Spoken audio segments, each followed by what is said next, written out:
news that came out lately.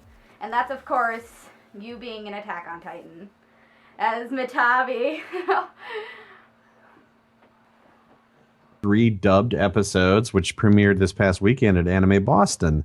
And I got to say, I can see why it's popular. It's very, very suspenseful and horrific and exciting. And even though they didn't air my episodes, those will be on the first volume, which are available coming in June. So I'm really, really psyched to be a part of yet another really, really huge show that has those buzz off the charts for the fans. Oh yeah, it's definitely, people were like Funimation was saying, it's Japan's Walking Dead. Yeah. And it's really big, and like on all categories. I mean, a lot of my friends who don't even like anime are like, this is amazing. This is like Dragon Ball Z level. Yeah. Which, I actually didn't know that you were the one with the narration from Dragon Ball Z, and I learned, I'm like, that just makes so much sense suddenly. Next time on Dragon Ball Z. Oh, it's perfect. I didn't even notice. But I'm definitely excited to see you play him. Your voice for him, I feel, yeah, it's a very good voice for him too. You're just gonna need a cough drop afterwards with all that screaming. It does sound like I'm gargling razor blades just a little bit, but it's par for the course. That's not just my take on it. It's actually an impression of the previous narrator, Doc Harris, who was on the Ocean dub, which was what most people heard. The first version in English was not the Funimation one, but the Canadian one. Right, of course. And people never think that, there's going to be different dubs for different countries, even if we both speak English, Right, yeah. Weird territorial stuff. I could never get a straight answer as to, like, why are there 2 English dubs of this show? Is that really necessary? We don't ask questions. Yeah. It's like, just shut up and voice act. Like, okay. I was visiting my folks over Christmas break, and Mike McFarlane, the director, said, "Hey, I got a part that's small enough for you." And that's not an insult, because I'm in town for so little time that I couldn't really have a big role. Right. But I was, of course, really gracious, because I did audition for the main roles, didn't get anything, and if I did, then I would have had to have flown to Texas on my own dime. But a big role would probably more than pay for the flight. But as is. My guy didn't take even an hour, but I got a named character, and I'm proud of that.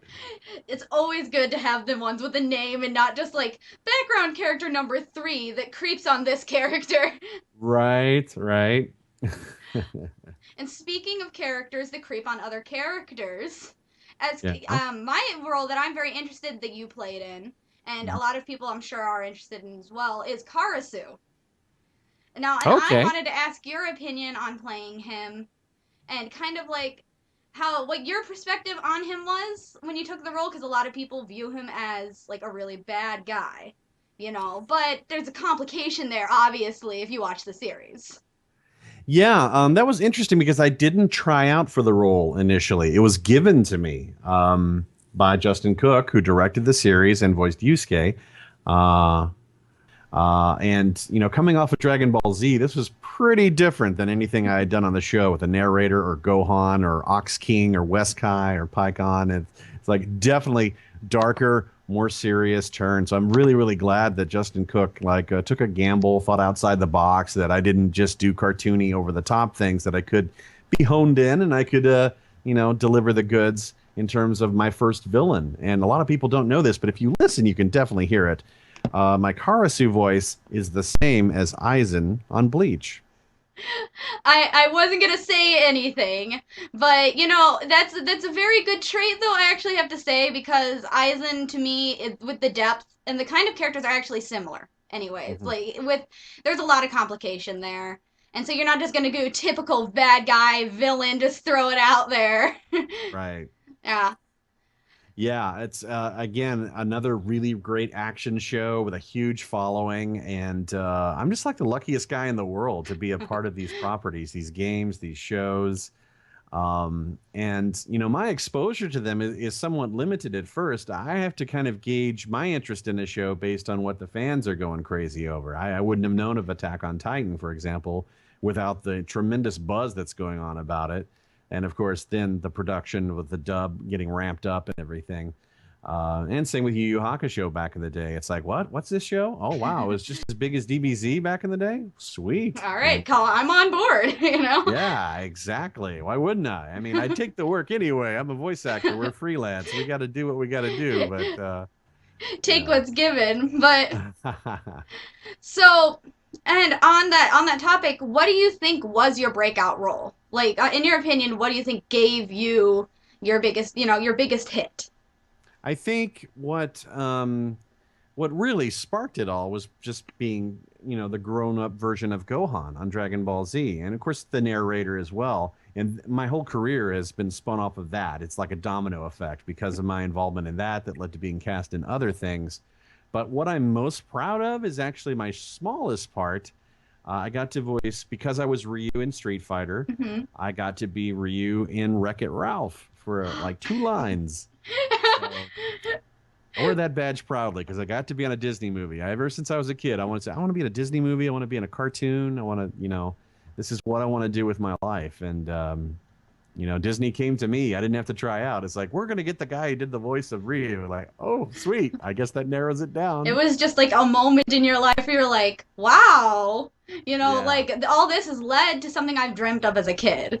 Absolutely. Absolutely. I was a fan of Dragon Ball Z. And then, of course, that was my first big show. So, breaking into voiceover was a coup in and of itself. But to also be a fan of that and to be a fan of Disney, to be a fan of a lot of the things that I've been a part of since then, that's pretty wild. Not a lot of people can say that they've been involved in that sort of capacity. Yeah, I mean it's definitely all over the board now. And Hmm. so, what would you say as a kid, since you said you did like Disney a lot, what would you say were your favorite cartoons as a kid that really, you really loved and inspired you? Well, believe it or not, even though I'm saying Disney, I loved Goofy, and I loved, of course, the Disney animated classics, all growing up and everything. But what I really honed in on was the zaniness of Looney Tunes, Bugs Bunny, Daffy Duck, Sylvester, Yosemite Sam, all that stuff, because Mel Blanc voiced all of those characters and made them come to life. That is what planted the seed to make me, as a child, probably 8 years old, really want to do this for a living.